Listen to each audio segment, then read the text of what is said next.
Quite frankly, if I could just be honest here, I think a lot of the ways that we have tried to do evangelism in the past, I don't know, 50 years plus, has really hurt the church, and we've shot ourselves in the foot by doing this.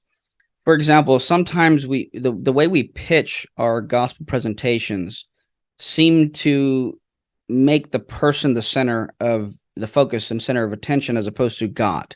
We give personal testimonies, and without going into all that, the idea seems to be conveyed to the outsider that become a Christian so you can have a good, happy life like I did. Well, we can't guarantee that. I was in Israel earlier this year, and I remember one of the pastors there of a church.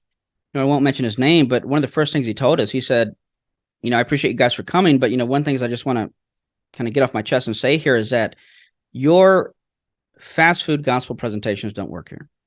Because see, in the East, being in Israel, you can't just go to someone who's, let's say, a Muslim or not a believer, and you write down, draw some circles on a piece of paper and whatnot, and then share the gospel, and then expect them to drop to their knees. Because see, for them, converting to Christianity is not just changing their beliefs; it is literally changing their beliefs plus being willing to give up their lifestyle, give up their family, be ostracized from their family, be persecuted, possibly killed, having their houses burnt, all because they're changing and converting to Christianity. Which means, over here in America, we present the gospel, someone gets saved, and really there's not much commitment to it. All they've done is change beliefs, maybe go to a church now on Sundays. Over there, you're changing everything about your life.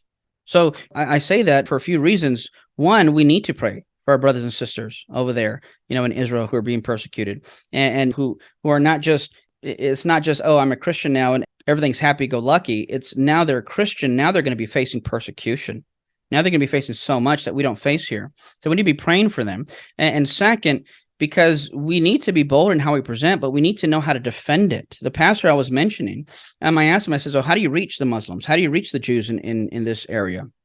And he says, well, it depends. When it comes to speaking to the Jews, a lot of it has to do with, deity of Christ, has to do with going through the Old Testament, showing how Christ is foreshadowed and how Christ plays a role in all this.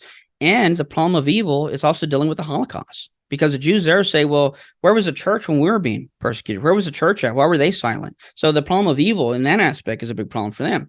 When it comes to reaching Muslims, it's again, deity of Christ. It's going to scripture. It's looking at the Quran and being bold. So in other words, after he was sharing this, I said, so basically you do apologetics, right? In the place in the world where it's hardest to reach, he's doing apologetics. And I think that is really what we need a lot here. Now, all that to say, you look at over here, again, our gospel pitches tend to be become a Christian so your life can be happier, as if the center and focus of the gospel is the person and making their life happier. And again, that won't preach in China, won't preach over there in the East.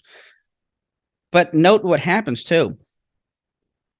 Whenever there's a, quote, celebrity deconversion these days, one of the first things I always hear these people say is, I'm no longer Christian and I'm so much happier now.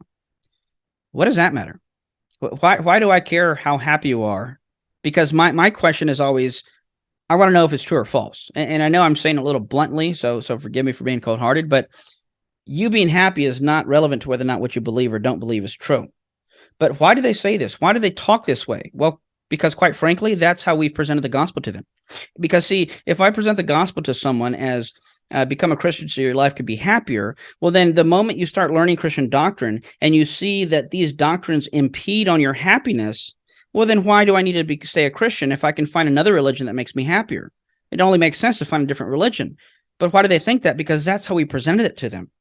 So we need to present Christianity first and foremost as it's true.